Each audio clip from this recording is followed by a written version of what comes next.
Josh, welcome to a new episode of RASTA TV's Not a Trash Talk presented by Autohaus Anders. So it's been the second time now you have been here a guest at Not a Trash Talk, and everyone asks, what about your shoulder? How do you feel? What about the injury? My shoulder is progressing each day, so I'm still not 100%, but the good thing is that I can see the progress day to day, and so I'm doing what I can each day in training and looking forward to being back 100% here soon. You just come off from morning practice this Wednesday, so how did it feel? How did the team feel? It feels nice personally to be back in practice and training with the guys and working to be able to get better each day. The team is looking good with the addition of Edgar. I think he's fitting in well, and so we're just doing everything that we can on the daily grind to continue to get better and looking for some wins here soon. Let's talk about you personal. In the summer, after 3 very successful years with RASTA Vechta, you extended your contract by 2 years.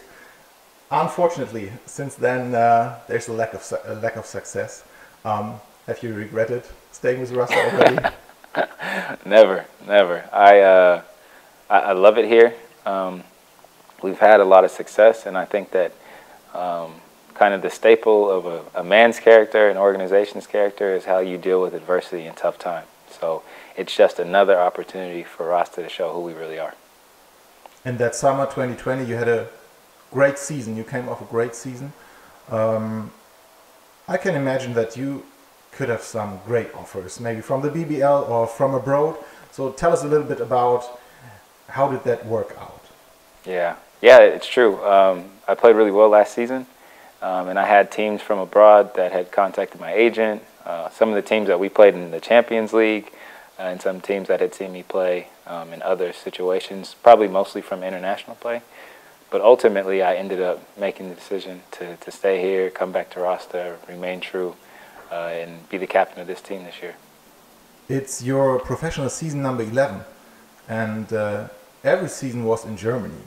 So how has basketball developed when you look back at 2011, when you played for Tübingen already in the BBL? How did basketball develop in Germany at all, and in the BBL especially? Yeah, I think the development of the league has been actually really crazy. When I first came here, there wasn't the 6-and-6 rule for the Germans and the foreigners, so it was heavily dominated by foreigners, by Americans.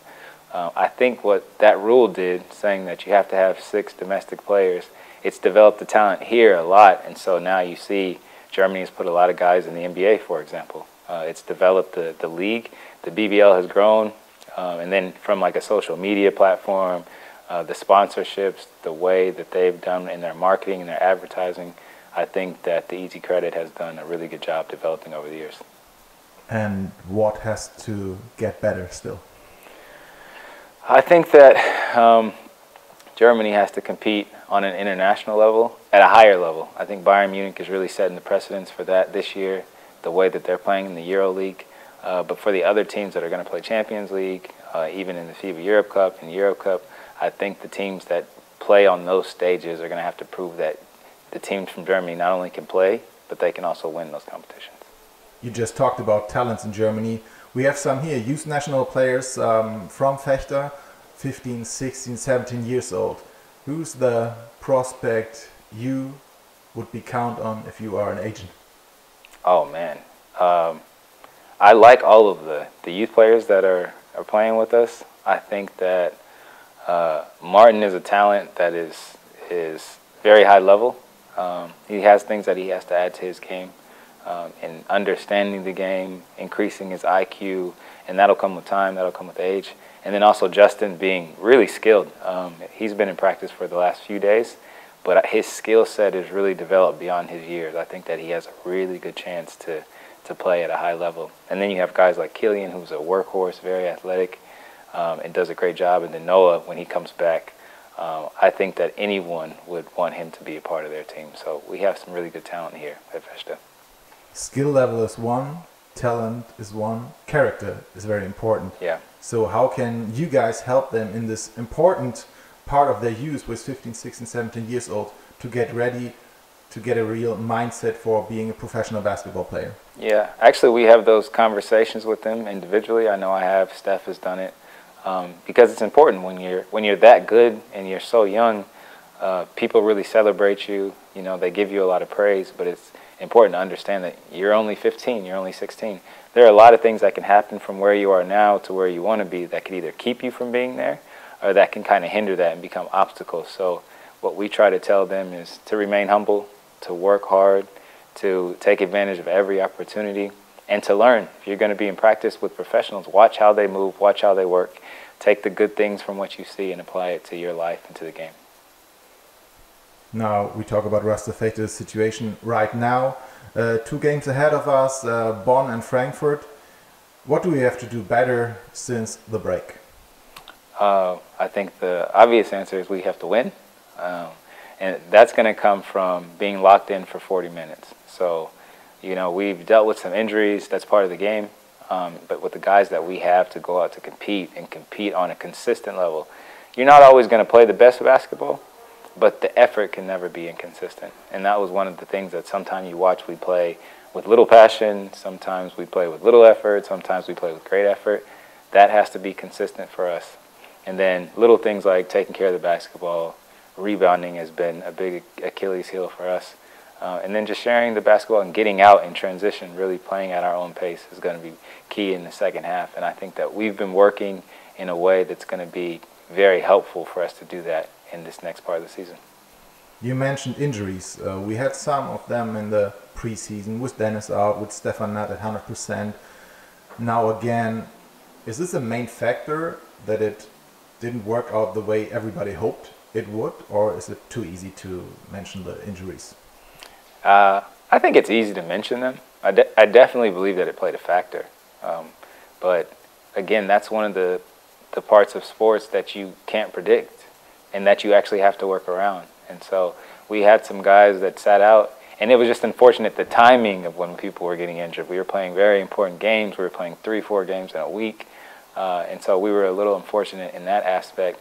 But at the same time, it allowed for other players to be able to step up, to be able to show that they are ready to play at this level and show that they show what they can bring to the team and kind of increase their individual performance. So in a way, it was good because it brought that balance of letting other people step into a role. You see people like Bjorn, who came in and really got a lot of confidence in that time. And so now bringing the injured players back and having other players that have built up the confidence, I think that's going to be a good combination for us. And this combination is asked for Saturday at Bonn.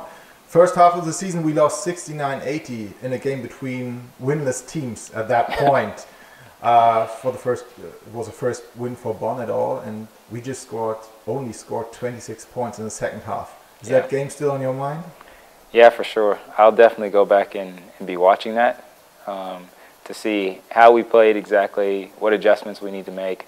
Obviously, Bonn has signed some different players. It's a new team. But being just mentally ready to go in there and do something special and compete at a high level will be important. Mentally ready, and what in detail on the court? I think they have some certain tendencies. Obviously, they have a really good scorer in Chris Babb. A lot of things run through him on the offensive end. I think TJ does a great job of setting up the offense, and so we really have to bother him, pester him, and we can't let them get into the flow of how they want to play. We really have to bother them defensively. Maybe our new guard will be there, Edgar Sosa. You already mentioned him.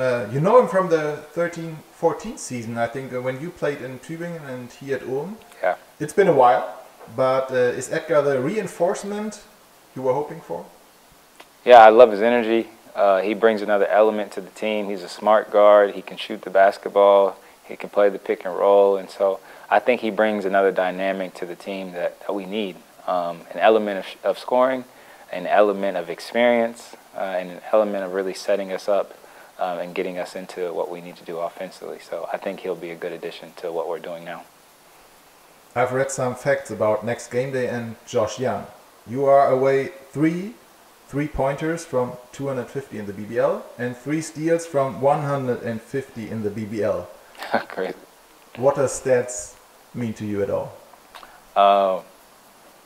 It's nice, but it actually doesn't mean much. It just means that I've been playing for a long time. That's really what it says.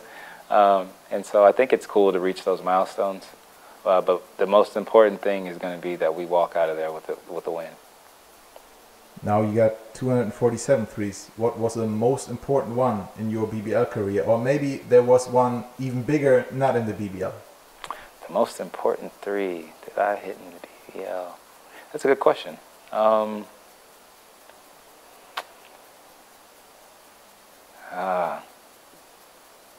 I would say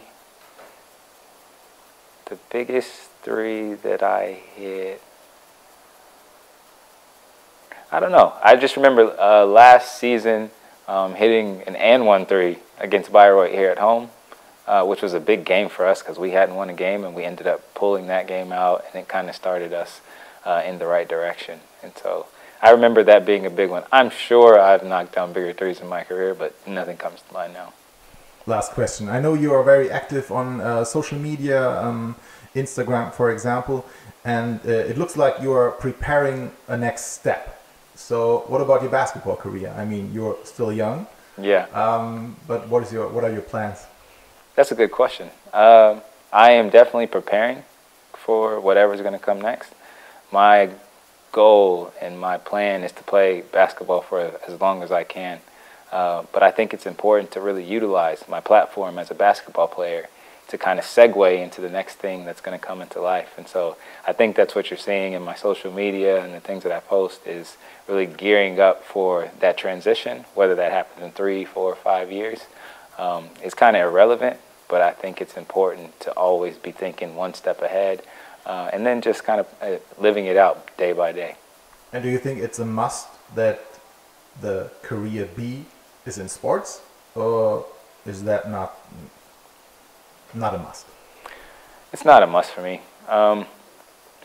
Sports has been a real blessing in my life, and it's taught me a lot. It's created a lot of disciplines that'll be transferable in whatever I move into next. But I think the most important thing is that I understand where my value lies, where my gifting lies, the things that come really natural to me, and I utilize those skills and those abilities in the next phase of life.